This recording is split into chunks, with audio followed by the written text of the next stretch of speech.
Hello and welcome to the Wine Educate podcast, where we explore WSET education, study tips, and practical advice for wine enthusiasts and professionals. This is episode 36. I'm your host, Joanne Close. Today, we're talking about testable versus non-testable wines and why I don't want you to continue to panic about this anymore. Because in class, not every wine we taste is going to be classified as a testable wine, meaning something that would appear on the tasting portion of the exam. And I just wanted to record this mainly to reassure you guys to not get upset about this. I see a lot of agitation, so I'm going to hopefully alleviate some of those fears and concerns with this episode. So what do I mean when we talk about something being testable? So testable wines are those that have clearly defined characteristics and are really good representations of what they are supposed to be, like the style of wine they're supposed to be. And New Zealand Sauvignon Blanc, I bring it up all the time, but it is a truly, really testable wine. I could almost write a tasting note for a New Zealand Sauvignon Blanc without even tasting it, right? I know it's going to be lighter in color, probably a pale lemon. Usually they're going to be pronounced on the nose, showing characteristics of lemon, green bell pepper, grass, grapefruit, all those things. I know the acidity is going to be high. It is really predictable and a great wine to calibrate your palate on and to test your knowledge of certain things. And if you're like, need to remind myself what high acidity is, all right, get your New Zealand Sauvignon Blanc out because that sure is high in acidity. These are the types of wines I do like to use on exams because they're not tricky. And if you have calibrated your palate, if you have gotten some tasting under your belt, you should do fine with a wine like this. I am allowed to hedge twice per wine, meaning I could say medium plus acidity or high acidity would be acceptable answers. I know I've got a testable wine when I have a hard time finding where I would put a hedge in, when everything is really quite definitive. And I know that this is a good wine to test you all on in an exam setting.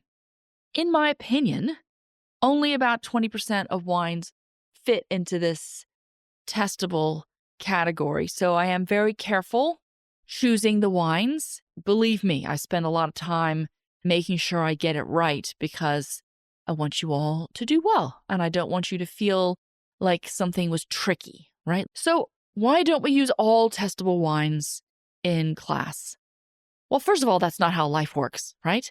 You can go to a wine bar and get your South African Chenin Blanc and throw a fit because it's not perfectly testable. It'd be funny to watch that, actually, but I feel bad for the bartender.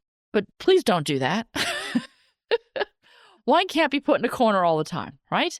And I like to say when a wine behaves in class, meaning it shows up the way I want it to show up for the lesson, that's great. But wine will not do that all the time. And in my opinion, it does not show up as, exactly how you want it to show up 80% of the time. So why would I be pouring those in class? Well, for different reasons than to always have something perfectly testable. I want to show the variety of wines. And there are other lessons that need to be taught in a level 3 class besides this is the perfect wine that you'll see on the exam. I want to pour you a pinotage. I want you to taste it. I want to talk about it. There's 4 different styles of pinotages. Which one did I just pour you in class? Let's talk about it. I want to try wines that have, maybe a touch of lees and maybe a touch of mallow, but don't always have to be full blown with all these things. That's not how all wines are. So I see your face in class and I know you get a little puzzled or concerned and you say, Joanne, I didn't pick up on what you picked up. I didn't write this.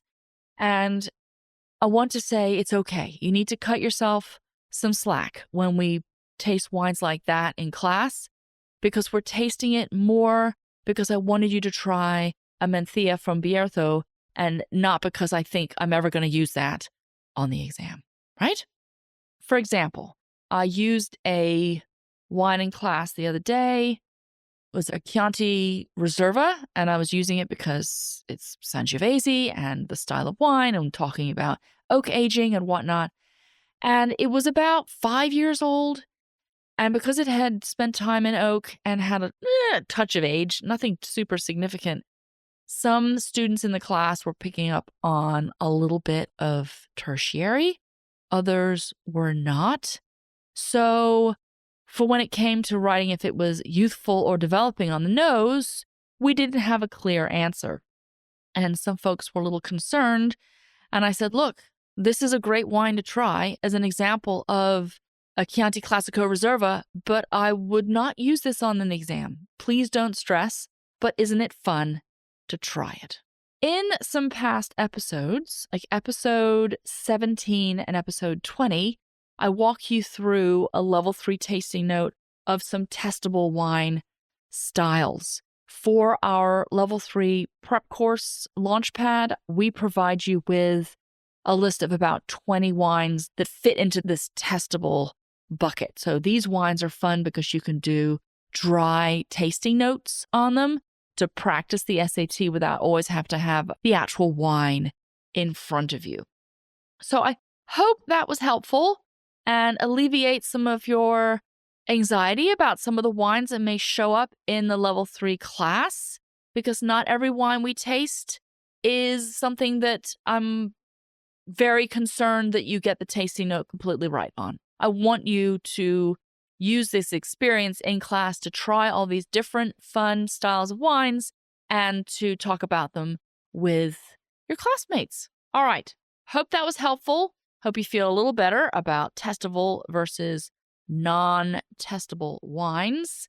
If you are interested in the Launchpad Level 3 prep course, there is a link to it in our show notes, and it's up on the website as well. And you can always email me, Joanne, that's JOANNE @wineeducate.com. Okay, see you next time.